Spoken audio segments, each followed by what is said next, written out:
Saudari-saudaraku yang terkasih, berjumpa kembali bersama saya Inspirasiku di Antara. Renungan harian Rabu 1 Desember. Hari ini kita bersama seluruh gereja Katolik memperingati Beato Dionysius dan Redemptus, biarawan dan martir Indonesia.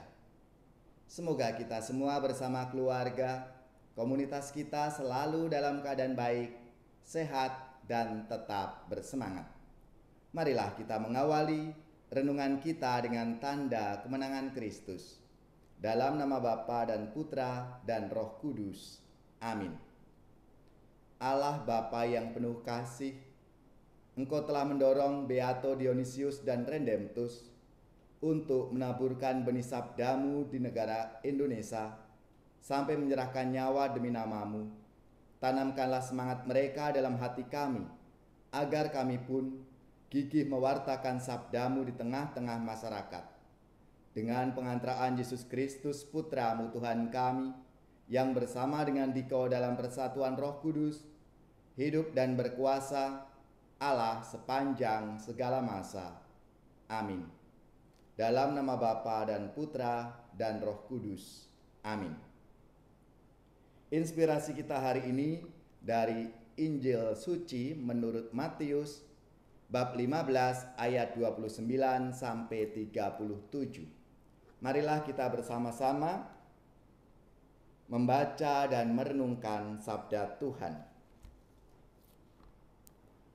Pada suatu ketika, Yesus menyusuri pantai Danau Galilea, lalu naik ke sebuah bukit dan duduk di situ.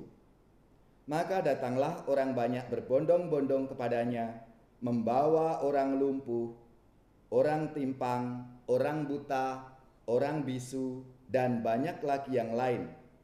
Lalu meletakkan mereka pada kaki Yesus, dan mereka semua disembuhkannya. Maka takjublah orang banyak itu melihat orang bisu berkata-kata, orang timpang sembuh, orang lumpuh berjalan, orang buta melihat, dan mereka memuliakan Allah Israel.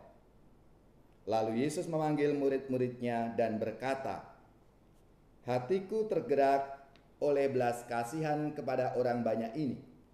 Sudah 3 hari mereka mengikuti aku dan mereka tidak mempunyai makanan. Aku tidak mau menyuruh mereka pulang dengan lapar. Nanti mereka pingsan di jalan." Para murid menyahut, "Bagaimana mungkin di tempat sunyi ini kita mendapat roti untuk mengenyangkan orang banyak yang begitu besar jumlahnya?" Kata Yesus kepada mereka, "Berapa roti ada padamu?" 7, jawab mereka. "Dan ada juga beberapa ikan kecil." Lalu Yesus menyuruh orang banyak itu duduk di tanah. Sesudah itu, ia mengambil ke-7 roti dan ikan-ikan itu. Ia mengucap syukur, membagi-bagi roti itu, dan memberikannya kepada para murid. Lalu para murid membagikannya kepada orang banyak. Mereka semuanya makan sampai kenyang. Kemudian potongan-potongan roti yang sisa dikumpulkan 7 bakul penuh. Demikianlah sabda Tuhan. Terpujilah Kristus. Saudari-saudaraku yang terkasih, hari ini kita bersama seluruh gereja Katolik memperingati Beato Dionysius dan Redemptus, biarawan dan martir Indonesia.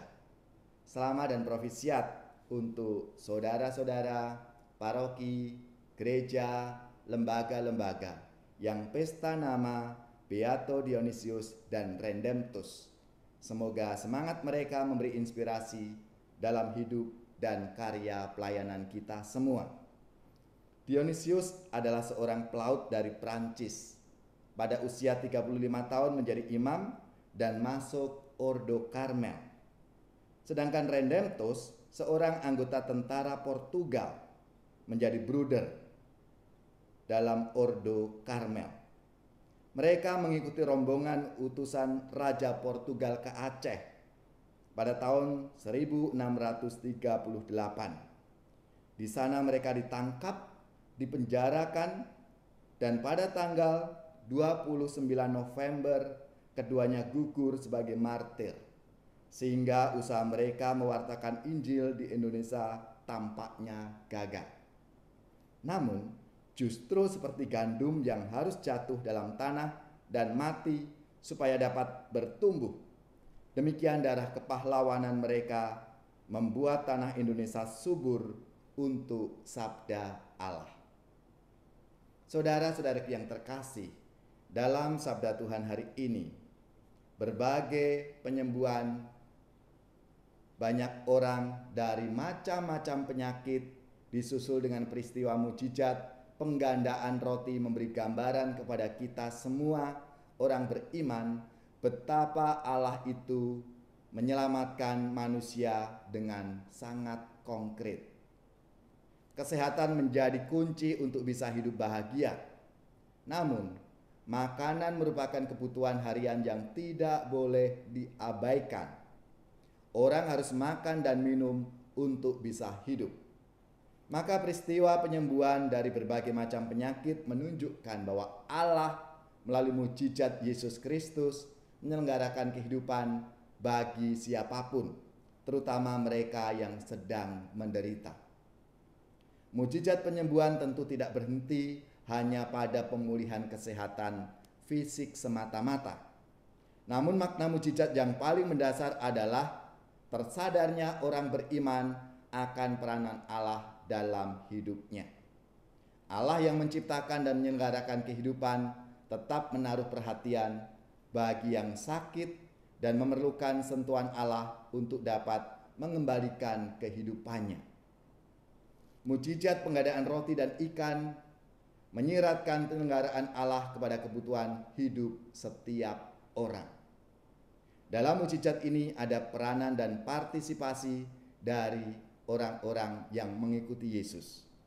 Dengan menyerahkan 7 roti dan beberapa ikan yang atasnya Yesus berdoa, maka roti dan ikan itu bisa mencukupi untuk semua orang yang ada bersama Yesus. Dalam mujizat itu ternyata Yesus menanyakan apa yang dimiliki, yang bisa disumbangkan demi keselamatan banyak orang itu. Dan ternyata meskipun sebenarnya apa yang dimiliki itu sama sekali tidak mencukupi untuk semua orang, tapi di tangan Yesus dan dengan mengucap doa syukur, sumbangan yang kecil itu bisa mencukupi kebutuhan besar untuk semua yang hadir. Menjadi pertanyaan refleksi untuk kita semua. Beranikah kita merelakan apa yang kita miliki, lalu kita serahkan kepada Tuhan Yesus agar digunakan untuk kesejahteraan dan keselamatan bagi sesama kita. Saudari-saudaraku yang terkasih, Beato Dionysius dan Redemptus menjadi inspirasi dan teladan dalam hidup kita sebagai orang-orang beriman, para pengikut Kristus. Maka marilah kita pun juga memiliki rahmat karunia dari Tuhan yang kita bisa persembahkan, kita berikan untuk kebersamaan dalam hidup kita ini, untuk sesama, untuk gereja dan masyarakat. Tuhanlah gembalaku, aku terjamin selalu. Jikalau Tuhanku berkenan menjadi gembala, makan minum tiada henti, Tuhan yang memberi.